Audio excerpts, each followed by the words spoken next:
ba yung pangunahing pinagkakakitaan? Nakakakitaan po ng asawa ko, nagka-sidecar po siya, sidecar board. So, sa tingin niyo po ba, sapat po ba ito? Hindi, kulang. Ilan po yung mga nag-aaral po sa mga inyong mga anak? Nung nag-aaral sa akin na anak, 4 na elementary, 2 high school. Wala sa 300, di ba? So talagang hindi po sapat yung kinikita nyo. So, paano nyo naman po yun binabudget? Binabudget na lang namin kung sakali. Sa ganitong sa 4 sila sa umaga. Nagkasampu na lang yung 2 elementary. Tapos yung sa high school ko, nagka 30. Yun na lang. Tapos, Bale. pagdating naman ulit sa tanghali, bibigyan ko ulit ako ng 100 ng asawa ko, pambili namin ng bigas, tapos dahon ulit ng pangako ng 2. Bale, ilang beses po kayo kumakain? Bale, 3 naman. So, ano po yung parang kadalasan niyo pong... Ginagawa ko, minsan hindi ako nakakabili ng ulam, bumibili na ako ng luto para napapagkasya ko, gano'n. Kasi pag bumili po ako ng lutong ulam, sa 200 o kaya sa 150 kulang. Wala pa akong bigas, wala pa akong gas. Ulam, magkano ng 1 kilong isda ngayon, 120, 150. Kulang pa rin, kaya bumibili na ako ng luto. Sa 30, sabi natin sa 30, sa 60, meron na akong 2 klaseng ulam na yon. Kaya sa 70, tatlo na.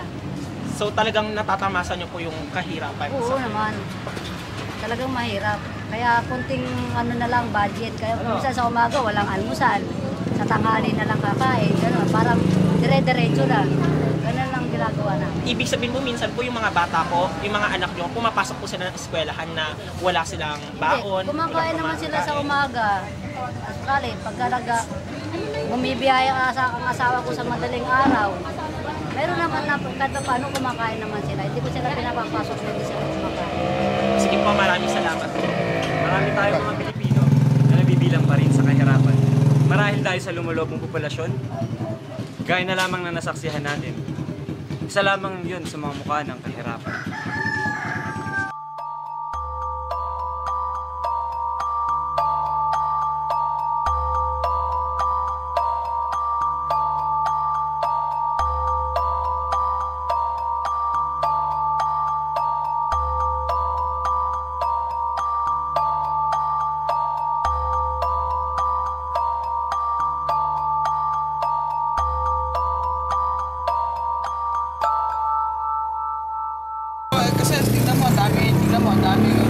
Dami nag-aaral eh.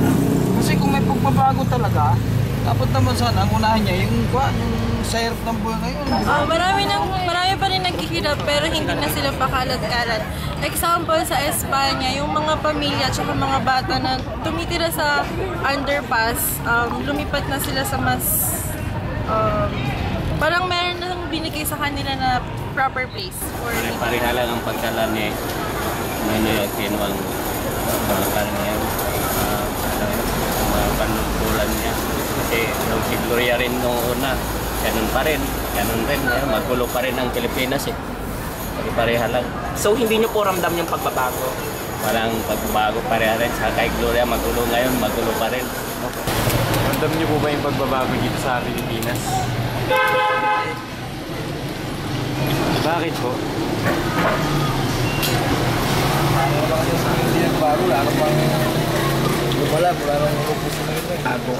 Oo naman.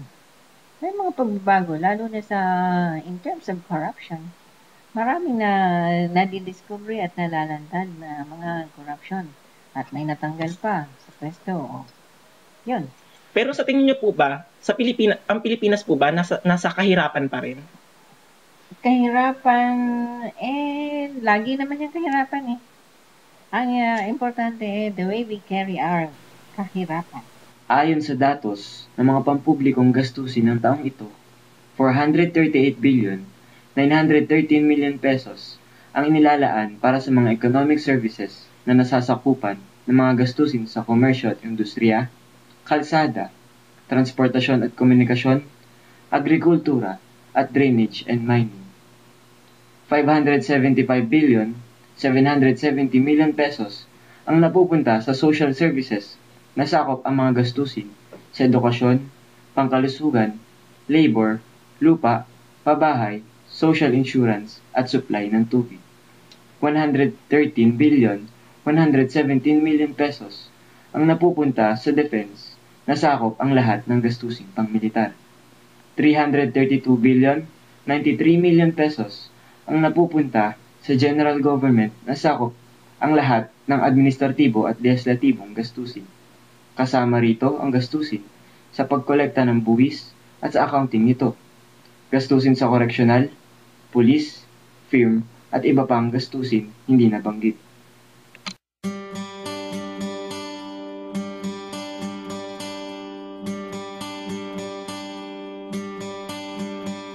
Summer has come and passed. The innocent can never last. Wake me up when September ends. Like my father's come to pass, 7 years has gone so fast. Wake me up when September ends. Here comes the rain again, falling from the stars, drenched in my pain again, becoming who we are. As my memory rests, but never forgets what I lost. Wake me up when September ends.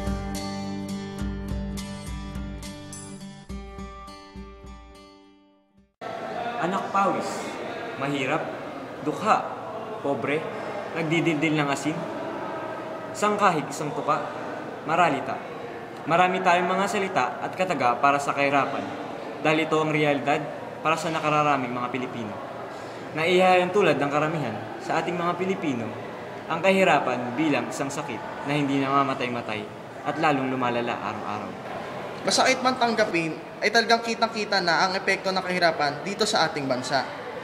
Nang dahil sa kahirapan, maraming Pilipino na ang kumakalam ang sikmura, na siyang nagiging dahilan ng pagkakasakit ng nakararami sa atin, o di kaya'y ang pinakamasaklap, ang pagkamatay ng mga batang pag-asa sana ng ating bayan. Mahirap ng aminin, ngunit ang isa sa pangunahing dahilan ng kahirapan sa ngayon dito sa ating bansa ay ang karumaldumal na ginagawa ng ilan sa mga nakuupong politiko sa ating bansa.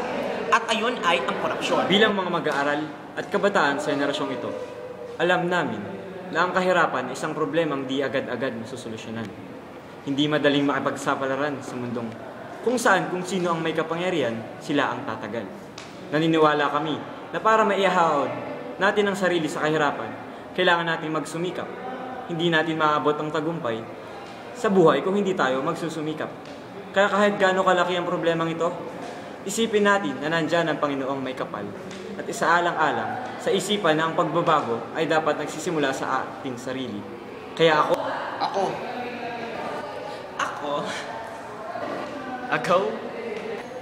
kami, at tayong lahat at simula ng pagbabago.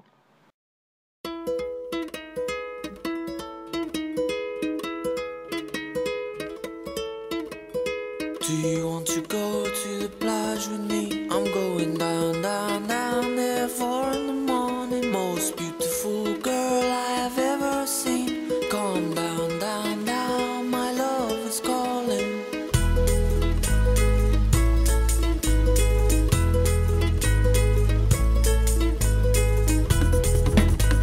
Go! bilang mga mag-aaral at kabataan sa henerasyong ito, alam namin na ang kahirapan ay isang di problema. Bilang mga mag-aaral at kabataan sa henerasyong ito, alam namin na ang kahirapan ay isang problemang di agad-agad masusolusyonan. Hindi madaling makapagsapalaran. Wala na silang salaping pambili ng kanilang makakain, kung kaya't marami na ang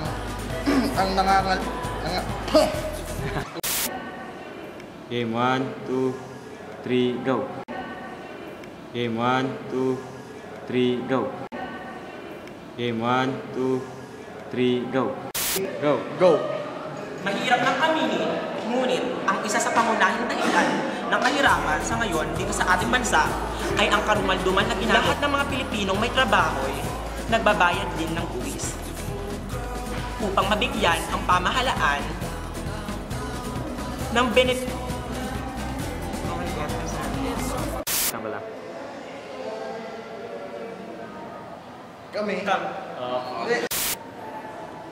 Kami at tayo lahat ang simula.